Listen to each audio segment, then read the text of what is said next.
আজি কি কারণে ভাঙলি তোর কি ছিলি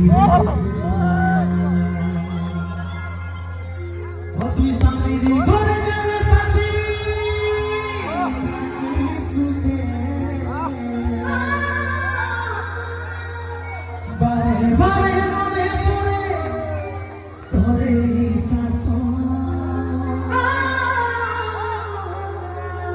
তোর দুনিয়ায় আসবো না জানে সাথী খুঁজিতে পাবি মনে পড়বে কি জন্য